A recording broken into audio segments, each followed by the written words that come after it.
안녕하세요. 반갑습니다. 주갈성교회 유형욱 목사입니다. 지난 한 주간 잘 보내셨어요? 지난 한 주도 우리가 아무 일 없이 또 무사하게 잘 지낼 수 있도록 우리를 지켜주신 하나님 아버지께 감사와 영광을 돌립니다.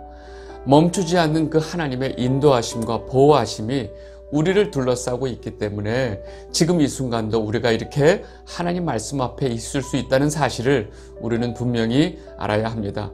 여러분 모두 이 순간에 우리를 너무나 사랑하시고 보호하시는 하나님 아버지께 감사와 영광을 돌리는 예배가 되시기를 진심으로 바랍니다. 오늘은 광고 먼저 하겠습니다. 지난주에 광고 드린 것처럼 6월부터 각 지역별로 주갈성 성도들 모임을 준비하고 있습니다.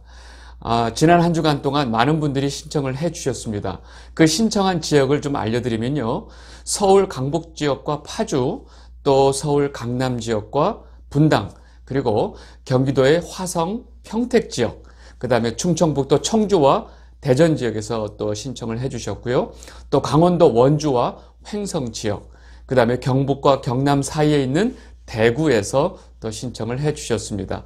5월 한 달 동안 제가 신청을 받을 테니까 편안한 마음으로 이 지역에 사시는 분들도 신청을 해 주시고요. 그 외에 어디에 지역에 계시든지 편안하게 신청을 해 주시면 좋겠습니다. 이 모임은 주갈성교회 그 주일 설교 말씀을 매주 들으시는 분들, 그리고 성경 가이드로 열심히 성경 공부를 해오신 분들을 대상으로 하고 있습니다. 지금 다니고 있는 교회가 있든지 없든지 아무 상관이 없으니까 거기에 대해서는 여러분들 분명히 이해하시면 좋겠습니다. 저도 늘 카메라 보고 이렇게 혼자서 열심히 말씀을 전하고 있는데 이 영상을 매주 보시는 여러분들을 제가 직접 만날 생각을 하니까 저도 지금 기대감을 가지고 있습니다. 6월에 우리 만나게 될 이 주갈성 모임에 하나님께서 함께 하실 줄 믿습니다. 네, 오늘 우리가 보게 될 말씀 보도록 하겠습니다. 갈라디아서 3장 24절에서 25절입니다. 이같이 율법이 우리를 그리스도께로 인도하는 초등교사가 되어 우리로 하여금 믿음으로 말미암아 의롭다함을 얻게 하려 함이라. 믿음이 온 후로는 우리가 초등교사 아래에 있지 아니하도다. 아멘. 여러분, 지금 우리가 갈라디아서를 보고 있습니다. 갈라디아 지역에 있는 교회들이 이 지역에 들이닥친 그 유대 율법주의자들, 할례당들이죠. 이 할례당들의 미혹에 넘어가서 바울이 전한 복음을 저버리고 할례를 받기 시작한 것입니다. 바울이 이들에게 전하여 준 그 예수 그리스도를 믿는 믿음으로 우리가 하나님께 의롭다함을 얻게 된다는 이 복음의 뿌리, 이 신칭의를 이들이 저버린 것입니다. 유대인의 율법대로 할례를 받아야 구원을 받을 수 있다는 이 거짓 교사들의 미혹에 갈라디아 교회들이 넘어가 버린 것입니다. 이런 갈라디아 교회들에게 지금 바울이 굉장히 열심히 편지를 쓰고 있습니다. 그리고 바울은 우리가 예수 그리스도를 믿는 믿음을 통해서 하나님께 의로움을 얻을 수 있다는 이 이신칭의 교리를 설명을 하고 있고 지금 강하게 변론을 하고 있습니다. 오늘 우리가 보게 될 3장 15절서부터의 내용은 언약과 율법과의 관계를 설명을 하고 있습니다. 그리고 이 율법의 최종 역할이 무엇인지를 바울이 분명하게 설명하고 있는 것이 오늘 우리가 보게 될 내용입니다. 오늘 말씀을 이해하기 전에 제가 이 아브라함에 대해서 여러분께 잠깐 기억해야 될 몇 가지를 좀 설명을 하겠습니다. 갈대아 우르에서 그 아버지 데라와 함께 우상을 만들어 팔던 아브라함에게 하나님께서 처음 하신 말씀 여러분들 기억나시죠? 창세기 12장 1절입니다. 여호와께서 아브라함에게 이르시되 너는 너의 고향과 친척과 아버지의 집을 떠나 내가 내게 보여줄 땅으로 가라. 여호와 하나님께서 아브라함에게 내 고향 친척, 내 본토 아버지의 집을 떠나라 라고 말씀을 하십니다. 여러분, 진정한 믿음의 여정은 우리에게 가장 익숙하고 우리에게 가장 편안하게 느끼는 그 자리에서 떠나는 것으로 시작이 됩니다. 기본적으로 모든 인간은 안정 욕구를 가지고 있습니다. 그런 인간이 자기에게 익숙하고 편안한 자리를, 그 고향을 떠난다는 것은 가장 두렵고 어려운 일입니다. 아브라함에게 떠나라고 말씀을 하고 계시지만 사실 그 목적지에 대해서 또 구체적인 방법에 대해서는 아무 말씀도 안 해주십니다. 그냥 내가 지시할 땅으로 너는 떠나라 라고 말씀을 하시는 것입니다. 이 얘기는 일단 떠나. 그러면 내가 너를 이끌고 갈 거야 라고 말씀을 하시는 것입니다. 아브라함은 이 말씀에 의지해서 평생 자기가 살아오던 그 터전을 버리고 떠나는 것입니다. 여러분, 이것이 아브라함의 믿음의 첫 번째 여정이었습니다. 그리고 이때 여호와 하나님께서 아브라함에게 아주 분명하게 말씀을 해주십니다. 창세기 12장 2절에서 3절입니다. 내가 너로 큰 민족을 이루고 내게 복을 주어 내 이름을 창대하게 하리니 너는 복이 될지라. 너를 축복하는 자에게는 내가 복을 내리고 너를 저주하는 자에게는 내가 저주하리니 땅의 모든 족속이 너로 말미암아 복을 얻을 것이라 하신지라. 아멘. 여러분, 이 말씀을 잘 보셔야 돼요. 하나님께서 처음 아브라함을 부르실 때 그 목적을 너무나 분명하게 말씀하고 계십니다. 하나님께서 아브라함을 부르신 최종 목적은 바로 땅의 모든 족속이 아브라함으로 말미암아서 복을 얻게 하는 것이다 라고 말씀하신 것입니다. 혈통적으로 아브라함의 자손이 아니고 땅의 모든 족속이라고 분명히 말씀하고 계십니다. 이는 아브라함이 후에 믿음의 조상이 되고 혈통이 아닌 믿음을 통해서 모든 주의 백성들이 아브라함의 자손이 된다는 말씀입니다. 그리고 아브라함은 그 모든 족속의 조상이 된다고 지금 말씀하고 계십니다. 그래서 지난주에 제가 저와 여러분 모두가 믿음으로 아브라함의 자손이 되었다고 말씀을 드린 거 기억나시죠? 여러분, 하나님께서는 아브라함의 이름을 아브라함으로 고쳐주셨다는 사실을 우리가 너무나 잘 알고 있습니다. 창세기 17장 4절에서 5절입니다. 보라, 내 언약이 너와 함께 있으니 너는 여러 민족의 아버지가 될지라. 이제 후로는 내 이름을 아브라함이라 하지 아니하고 아브라함이라 하리니 이는 내가 너를 여러 민족의 아버지가 되게 함이니라. 아멘. 여러분, 아브라함의 뜻은요, 아부는 아버지고 람은 높다는 뜻입니다. 그래서 아브람의 뜻은 높은 아버지의 뜻을 가지고 있습니다. 그런데 아브라함이란 말의 뜻은 아부는 역시 아버지고 라함은 여러 무리, 열국을 의미합니다. 그래서 아브라함은 모든 민족, 열국의 아버지란 뜻입니다. 왜 하나님께서 아브라함의 이름을 아브라함으로 바꿔주셨는지 아시겠죠? 하나님께서는 아브라함을 혈통적인 자신의 그 자손들의 조상이 아니고 모든 민족의 조상으로 세우신 것입니다. 그러니까 아브라함과 모든 민족을 연결하는 것은 우리가 생각하는 것처럼 혈통이 아니고 바로 믿음이라는 것입니다. 이것이 바로 하나님께서 아브라함과 세우신 언약이었습니다. 그렇게 아브라함과 세우신 언약은 믿음을 통해서 하나님의 백성들을 세우신다는 언약이기도 합니다. 그리고 하나님께서 아브라함과 이렇게 언약을 세우시고 430년의 세월이 흐릅니다. 그리고 출애굽한 이스라엘 백성들에게 시내산에서 모세를 통해서 율법을 주시는 것입니다. 그런데 그 율법이 어떻게 430년 전에 하나님과 그들의 조상인 아브라함과 세운 언약을 패하게 할 수 있느냐라는 것입니다. 바울은 이미 이렇게 믿음을 통해서 우리가 하나님에게 의롭게 된다고 하는 이신칭의 원리는 이미 하나님께서 모든 민족의 조상으로 세우신 아브라함과의 언약이었다는 것을 지금 강조해서 설명을 하고 있는 것입니다. 여러분, 여기까지 이해하셨죠? 그러면 이제 오늘 갈라디아서 본문을 보도록 하겠습니다.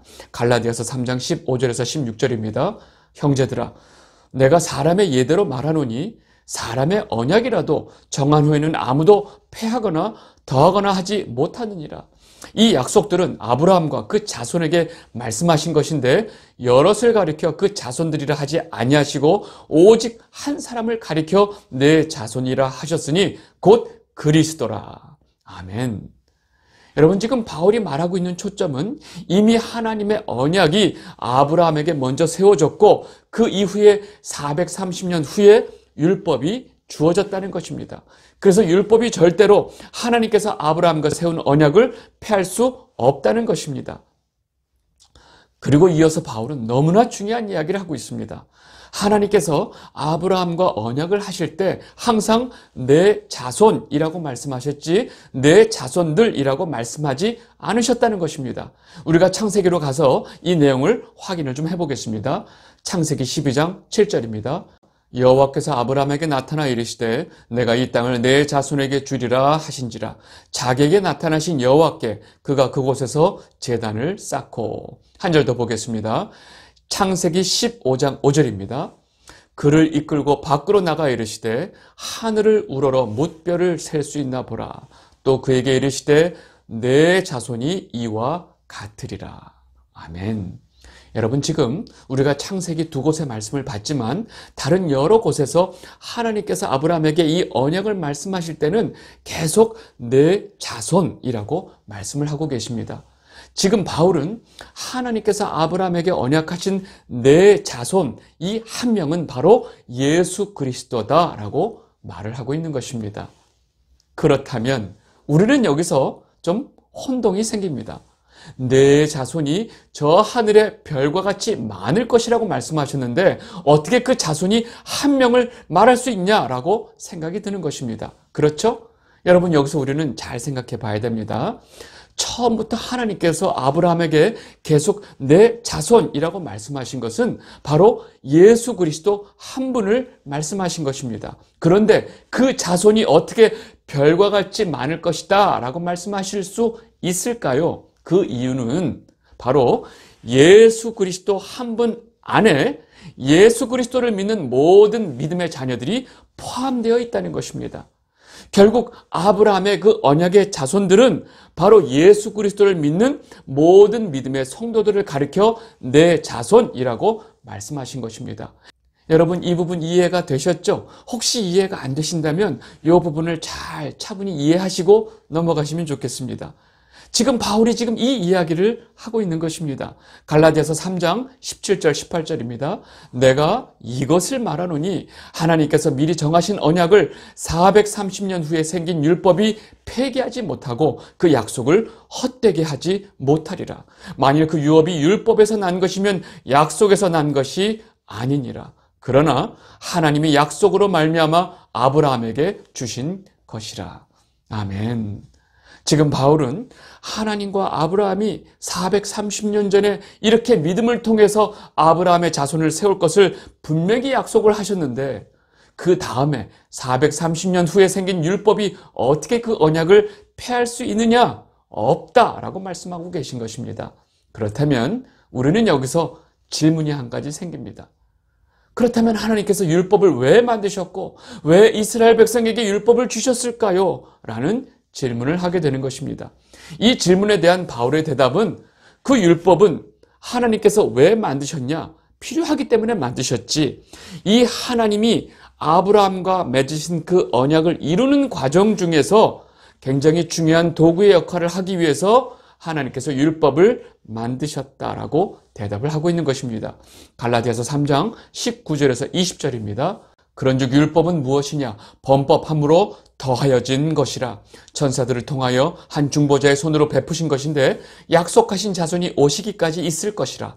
그 중보자는 한 편만 위한 자가 아니라 하나님은 한 분이시니라. 바울은 왜 하나님께서 율법을 주신 이유를 아주 분명하게 말하고 있습니다. 약속하신 자손, 즉 예수 그리스도가 오실 때까지 이 땅의 사람들이 어떤 기준도 없이 마구 살고 있기 때문에 그들에게 무엇이 죄인지를 깨닫게 하기 위한 기준으로 율법을 주신 거라고 말씀하고 계십니다. 여러분, 지금 이 말씀을 우리가 좀 더 자세히 이해하기 위해서는 원래 하나님도 모르고 율법도 없이 살던 인간들의 모습을 우리가 좀 알아야 합니다. 하나님께서 이스라엘 백성들에게 너희들이 가나안에 들어가면 절대로 그들의 풍속을 따라 살지 말고 그들이 섬기는 신도 절대로 따라 섬기지 말라고 강하게 명령하셨습니다. 왜냐하면 가나안 지역에 살던 부족들의 삶은 지금으로 보면 완전히 동물의 세계였기 때문에 그렇습니다. 하나님께서 앞으로 가나안 땅에 들어가게 될 이스라엘 백성들에게 가장 강조하신 말씀이 바로 이 말씀입니다. 레위기 18장 3절에서 4절입니다. 너희는 너희가 거주하던 애굽 땅의 풍속을 따르지 말며 내가 너희를 인도할 가나안 땅의 풍속과 규례도 행하지 말고 너희는 내 법도를 따르고 내 규례를 지켜 그대로 행하라. 나는 너희의 하나님 여호와이니라. 너희는 너희가 노예로 살던 그 애굽의 풍속도 따르지 말고 앞으로 내가 이끌어 가게 될 그 가나안 땅의 풍속도 절대로 따르지 말라고 명령을 하고 계십니다. 도대체 가나안 족속들의 삶이 어떠하길래 하나님께서 이렇게 말씀을 하실까요? 우리는 그 내용을 분명히 알아야 합니다. 조금 길지만 제가 이 레위기의 말씀을 차분히 읽겠습니다. 레위기 18장 6절에서 3절입니다. 각 사람은 자기의 살부치를 가까이 하여 그의 하체를 범하지 말라. 나는 여호와이니라. 내 어머니의 하체는 곧 내 아버지의 하체이니 너는 범하지 말라. 그는 내 어머니인즉 너는 그의 하체를 범하지 말지니라. 너는 내 아버지의 아내의 하체를 범하지 말라. 이는 내 아버지의 하체니라. 너는 내 자매 곧 내 아버지의 딸이나 내 어머니의 딸이나 집에서나 다른 곳에서 출생하였음을 막론하고 그들의 하체를 범하지 말지니라. 내 소녀나 내 외소녀의 하체를 범하지 말라. 이는 내 하체니라. 내 아버지의 아내나 내 아버지에게 낳은 딸은 내 누이니 너는 그의 하체를 범하지 말지니라. 너는 내 고모의 하체를 범하지 말라. 그는 내 아버지의 살부친이라. 너는 내 이모의 하체를 범하지 말라. 그는 내 어머니의 살부친이라. 여러분, 지금 이 레위기의 말씀을 보면서 무슨 생각이 드세요? 왜 하나님께서는 이런 말도 안 되는 것들을 하지 말라고 하실까요? 왜냐하면 하나님을 모르고 사는 이 가나안 족속들이 이 모든 일을 행하기 때문에 그렇습니다. 그뿐이 아닙니다. 레위기 18장 21절에서 23절 너는 결단코 자녀를 몰렉에게 주어 불로 통과하게 함으로 내 하나님의 이름을 욕되게 하지 말라. 나는 여호와니라. 너는 여자와 동침한 같이 남자와 동침하지 말라. 이는 가증한 일이니라. 너는 짐승과 교합하여 자기를 더럽히지 말며 여자는 짐승 앞에 서서 그것과 교접하지 말라. 이는 문란한 일이니라. 여러분, 지금 하나님께서 이스라엘 백성들에게 이런 규례를 주시는 이유는 가나안에 사는 사람들이, 가나안에 사는 족속들이 이 모든 일을, 이 가증한 일들을 다 행하고 있기 때문에 그렇습니다.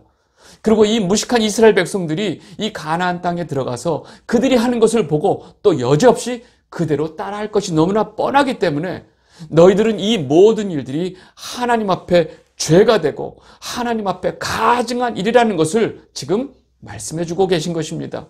레위기 18장 24절에서 25절 너희는 이 모든 일로 스스로 더럽히지 말라. 내가 너희 앞에서 쫓아내는 족속들이 이 모든 일로 말미암아 더러워졌고 이 땅도 더러워졌으므로 내가 그 악으로 말미암아 벌하고 그 땅도 스스로 그 주민을 토하여 내느니라. 여러분, 지금 잠깐 살펴본 이 내용들이 바로 가나안에 살고 있는 족속들이 행했던 일들이라는 사실입니다. 여러분, 왜 하나님께서 가나안 땅에 이미 살고 있었던 그 족속들을 무참히 심판하시고 그 땅에서 내쫓으신 이유를 아시겠어요? 여러분, 그들이 사는 모습을 보면 그들은 사람이 아니고 완전히 동물의 세계입니다. 여러분, 동물의 세계도 질서가 있어요. 이렇게 질서가 없을 수 없다는 것입니다. 이렇게 동물같이 사는 사람들에게 삶에서 사람이 지켜야 할 것들과 가려야 할 것들을 알려주신 것이 바로 율법이라는 것입니다. 그래서 지금 바울이 갈라디아서에서 왜 율법이 있느냐? 그 율법은 범법합을 인하여 더한 것이다 라고 말을 한 것입니다. 그러나 그렇게 짐승같이 사는 인간들에게 기본적으로 지켜야 할 기준으로 율법을 주셨고 무엇이 하나님 앞에 죄가 되는지 알려주신 것이 바로 율법이라는 것입니다. 그러나 율법을 지키는 것이 절대로 구원의 조건이 될 수 없다는 것입니다. 갈라디아서 3장 21절에서 22절 그러면 율법이 하나님의 약속들과 반대되는 것이냐? 결코 그럴 수 없느니라. 만일 능히 살게 하는 율법을 주셨더라면 의가 반드시 율법으로 말미암았으리라. 그러나 성경이 모든 것을 죄 아래 두었으니 이는 예수 그리스도를 믿음으로 말미암는 약속을 믿는 자들에게 주려 함이라. 아멘. 여러분, 율법이라는 것이 있기 때문에 모든 사람이 죄인이라는 것이 증명이 된 것입니다. 그리고 만약 이들에게 율법을 주시지 않았다면 이스라엘의 백성들은 이렇게 거의 동물같이 더 가증한 인간들로 살았을 것입니다.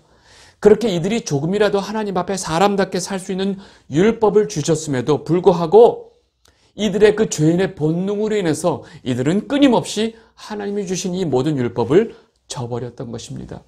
그리고 이러한 이들의 모습은 인간 스스로 하나님 앞에 그 죄인의 자리에서 절대로 벗어날 수 없는 불가능한 존재라는 사실이 증명이 된 것입니다. 이런 벌레 같은 인간들을 하나님의 백성으로, 거룩한 백성으로 이끌 수 있는 방법은 율법으로는 불가능하다는 것입니다. 그래서 하나님께서 예수 그리스도를 통한 믿음을 주신 것입니다. 그리고 율법은 그 믿음이 올 때까지 사람들에게 삶의 하나의 경계선 역할을 한 것입니다. 바울이 지금 그 율법의 역할을 다음과 같이 표현하고 있습니다. 갈라디아서 3장 23절, 믿음이 오기 전에 우리는 율법 아래 매인바되고 계시될 믿음의 때까지 갇혔느니라. 여러분, 이러한 율법의 역할은 분명하게 사람들에게 무엇이 죄인지를 알게 해준다는 것입니다. 그러나 그 율법이 그 죄를 지은 인간을 절대로 구원할 수 없다는 것을 말하고 있습니다.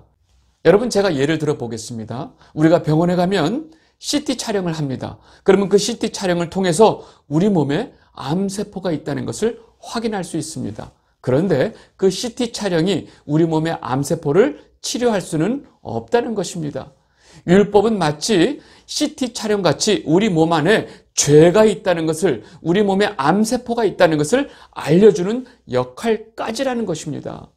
그렇게 율법을 통해서 자신의 죄를 깨닫고 그 죄와 자신이 분리될 수 없다는 현실을 깨달은 인간들은 절망할 수밖에 없다는 것입니다. 그렇게 절망한 인간들에게 예수 그리스도를 믿는 믿음을 통해서 우리가 하나님 앞에 의롭게 되고 구원을 받을 수 있다라는 사실은 너무나도 한 줄기 빛과 같은 것입니다.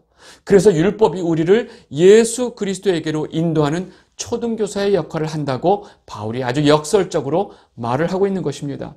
갈라디아서 3장 24절, 이같이 율법이 우리를 그리스도께로 인도하는 초등교사가 되어 우리로 하여금 믿음으로 말미암아 의롭다함을 얻게 하려 함이라. 아멘. 여기서 말하는 초등교사, 이 한글 성경은 몽학선생이라고 말하는데 이 단어는 헬라어 파이다고고스라는 단어입니다. 이 단어의 원래 뜻은 주인의 자녀를 지키고 보호하는 노예라는 뜻이 있습니다.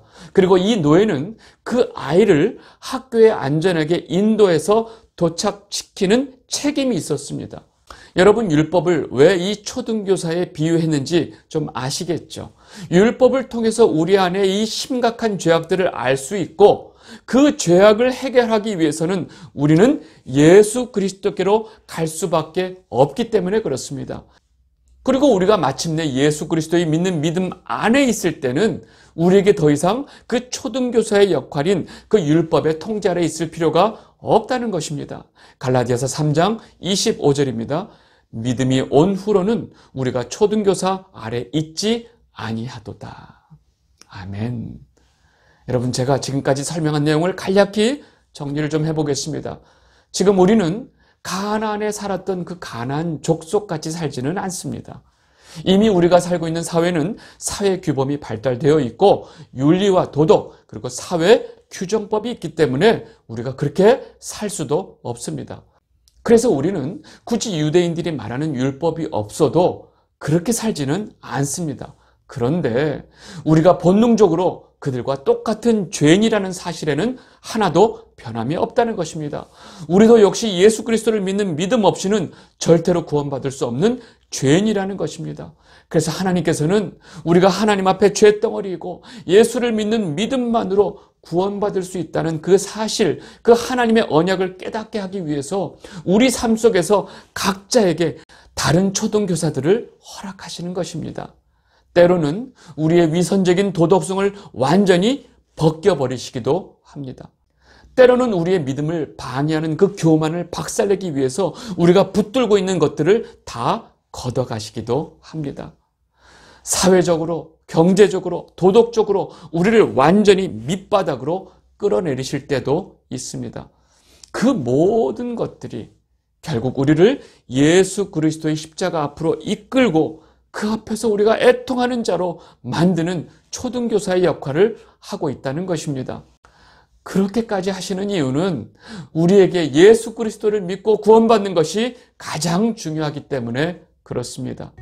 이 영상을 보고 계신 주갈성 성도 여러분, 여러분들을 지금 이 순간까지 예수 그리스도께로 인도한 초등교사는 무엇이었나요? 여러분들이 그동안 의지하고 있었던 그 모든 것들이 박살이 나는 고통과 고난의 순간들이 있지 않으셨나요? 그 고통과 고난의 순간이 없었다면 지금 여러분들은 결단코 이렇게 예수 그리스도의 복음 앞에 없었을 것입니다. 여러분 모두가 그 많은 초등교사를 허락하신, 그 많은 고난과 고통의 순간을 허락하신 하나님 아버지께 감사와 영광을 돌리게 되시기를 바랍니다. 그리고 우리 같은 이 죄덩어리들을 끝까지 포기하지 않으시고 사랑해 주신 하나님 아버지의 그 사랑 앞에 우리 모두가 엎드려 감사의 눈물을 쏟아내게 되시기를 진심으로 바랍니다. 오늘 말씀 여기까지 하도록 하겠습니다. 감사합니다.